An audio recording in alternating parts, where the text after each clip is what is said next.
दोस्तों, साल 2001 में आई थी एक फिल्म कदर, जो कि बहुत बड़ी हिट साबित हुई। ये बात हम सभी जानते हैं। इस फिल्म ने लोगों के मन में प्यार करने के मायने ही बदल कर रख दिए। आज इस फिल्म को पर्दे पर दोस्तों उतरे हुए 20 साल से भी ज्यादा का वक्त हो रहा है। फिल्म में मुख्य भूमिका में थे सनी देओल, अमीषा पटेल और अमरीश पुरी साहब। फिल्म में दोस्तों एक ट्रक ड्राइवर तारा सिंह की कहानी बताई गई है, जिसे एक मुस्लिम लड़की सकीना से प्यार हो जाता है। भारत पाकिस्तान बंटवारे और उसी दौरान हुए हिंदू मुस्लिम दंगे से इस प्रेम कहानी के सबसे बड़े विलन थे। लेकिन दोस्तों, इन सब को पीछे छोड़कर तारा सिंह अपने प्यार के लिए लड़ता है और उसी प्यार के लिए पाकिस्तान पहुंच जाता है। अब इस फिल्म को देखने वाले ज्यादा लोगों को ऐसा लगता है कि यह फिल्म किसी काल्पनिक घटना पर आधारित है, पर शायद ही दोस्तों किसी को यह मालूम होगा कि इस फिल्म की कहानी बूटा सिंह नाम के व्यक्ति की असली जिंदगी से काफी ज्यादा प्रेरित है। तो आइए दोस्तों, आज की वीडियो में हमारे रियल तारा सिंह यानी कि बूटा सिंह की जिंदगी और उनकी अमर प्रेम कथा के बारे में जानते हैं। दोस्तों, बूटा सिंह की कहानी की शुरुआत होती है आजादी के पहले वाले भारत में, जब भारत पाकिस्तान एक था और पाकिस्तान नाम का कोई भी शब्द नहीं हुआ करता था। उस वक्त बूटा सिंह ब्रिटिश आर्मी में सोल्जर के तौर पर काम किया करते थे। दूसरे विश्व युद्ध के दौरान वो बर्मा यानी कि आज के म्यांमार में तैनात थे और वहीं अपनी सर्विस देते थे। हालांकि दोस्तों, असल मायनों में यह पूर्व पंजाब के लुधियाना जिले के निवासी थे, जो इस वक्त भारत का हिस्सा है। जब दूसरा विश्व युद्ध खत्म हुआ तो उसके साथ साथ भारत को भी अंग्रेजों के चंगुल से निकलने का मौका मिला। अंग्रेज पहले ही देश की आधी से ज्यादा संपत्ति को लूटकर जा चुके थे। जो बची कुची चीज थी वो थी हमारी एकता और आत्मबल। लेकिन दोस्तों, उसे भी अंग्रेजों ने तोड़ने में कोई भी कसर नहीं छोड़ी और भारत को दो हिस्सों में बांटने की रणनीति बहुत पहले ही बना ली थी। पहले अंग्रेजों ने दोस्तों भारत के दिमाग में जातिवाद जैसी चीजों को डाला और उसी जातिवाद की चिंगारी ने ऐसी आग पकड़ी कि देश दो हिस्सों में बट गया, जिसमें से एक हिस्सा था भारत तो दूसरा हिस्सा था पाकिस्तान। यह बात केवल दो मुल्कों के अलग होने की नहीं थी दोस्तों, बल्कि दो जाति समुदायों के अलग होने की भी थी, जिसकी वजह से हिंदू मुस्लिम दंगे बहुत ही तेजी से बढ़ने लगे। लोग समझदारी और अहिंसा से काम लेने के बजाय आक्रामक और हिंसक हो गए।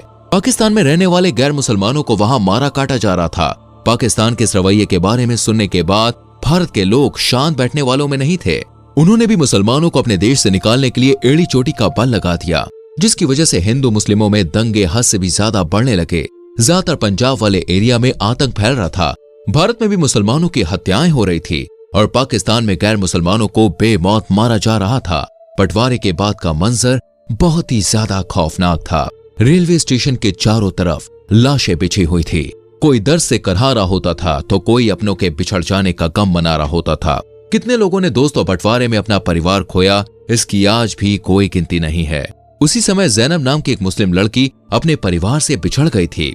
वो भटकते भटकते बूटा सिंह के गांव आ गई थी, जहां कुछ लोग मिलकर इस लड़की का बलात्कार और उसकी हत्या करना चाहते थे। लेकिन बूटा सिंह को दोस्तों इस लड़की के बारे में कहीं से पता चला, जिसके बाद उन्होंने इसकी जान बचाई और कुछ टाइम तक दोनों साथ रहने लगे। साथ रहने के बाद दोनों को एक दूसरे से प्यार हो गया और दोनों ने शादी भी कर ली। बूटा सिंह और जैनब की जल्द ही दो बेटियां हुई, जिनका नाम इन लोगों ने तनवीर और दिलवीर कौर रखा।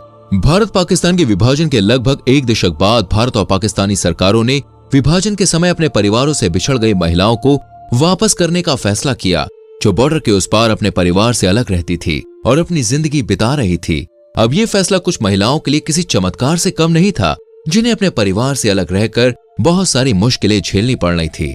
तो वहीं दूसरी तरफ भारत में अपने परिवार से बिछड़ चुकी जैनब के लिए ये मुश्किल की घड़ी थी, क्योंकि जैनब अपने पति बूटा सिंह और अपनी दोनों बेटियों से बहुत प्यार करती थी और उनसे वो अलग नहीं होना चाहती थी।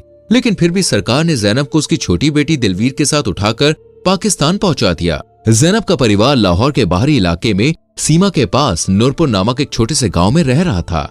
यहीं से जैनब को स्वदेश यानी कि पाकिस्तान लाया गया था। बूटा सिंह के लिए टाइम काफी ज्यादा कठिन था। अपनी बड़ी बेटी को अपने साथ लेकर बूटा सिंह दिल्ली गए, जहां उन्होंने अधिकारियों से अपील करके अपनी पत्नी और बच्चे को वापस लाने की तमाम कोशिशें करी। लेकिन सब कुछ करने के बाद जब वो असफल रहे तो उनके सामने कोई दूसरा रास्ता नहीं था और अंत में उन्हें अपना धर्म परिवर्तन कर इस्लाम धर्म को अपनाना पड़ा, ताकि वो अपनी बच्ची और बीवी के साथ आगे की जिंदगी बिता सके। और धर्म परिवर्तन कराने के बाद बूटा सिंह जमील अहमद बन गए और अवैध रूप से सीमा पार कर वो नूरपुर पहुंच गए।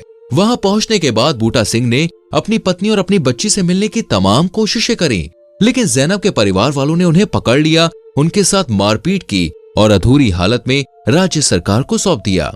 कानूनी कार्रवाई में बूटा सिंह ने यह दावा किया कि वो अपनी पत्नी और बच्ची के लिए सरहद पार करके आए थे और अगर जैनब एक बार अदालत में पेश हो सकती है तो वो उसके पक्ष में गवाही देगी। बूटा सिंह की बात सुनने के बाद लाहौर हाईकोर्ट ने जैनब को बुलाया था।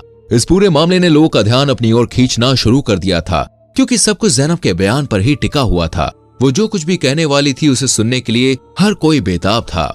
जैनब अपने परिवार के सदस्यों से घिरी हुई थी और बुर्का पहनकर हाई कोर्ट पहुंची। अदालत पहुंचने के बाद जैनब ने जो कहा उसे सुनकर हर कोई हैरान रह गया, क्योंकि वहां पर उसने न केवल बूटा सिंह के पास जाने से इनकार किया, बल्कि उसने अदालत से दरख्वास्त करी कि उसकी छोटी बेटी जो कि जैनब के साथ रह रही थी उसे भी बूटा सिंह को सौंप दिया जाए। मतलब वो अपनी छोटी बेटी को भी अपने साथ नहीं रखना चाहती थी। जैनब ने जिस तरह से गवाही दी उसे लेकर कई सारी अटकलें लगाई जा रही थी, और उसमें से जो सबसे चर्चित बात थी वो ये है कि उसने जो कुछ भी कहा वो सिर्फ अपने परिवार वालों के दबाव में आकर कहा। इतना ही नहीं, जितने भी लोगों ने उनकी कहानी पर किताबें लिखी हैं और इनकी प्रेम कहानी के बारे में समझा है, सभी ने यह दावा किया है कि जैनब ने सिर्फ और सिर्फ अपने परिवार के दबाव में आकर अदालत में अपना बयान दिया था, और वो अपनी छोटी बेटी को भी परिवार वालों से बचाने के लिए बूटा सिंह के पास छोड़ना चाहती थी, क्योंकि इसके अलावा लोग और किसी भी चीज की कल्पना नहीं करना चाहते थे।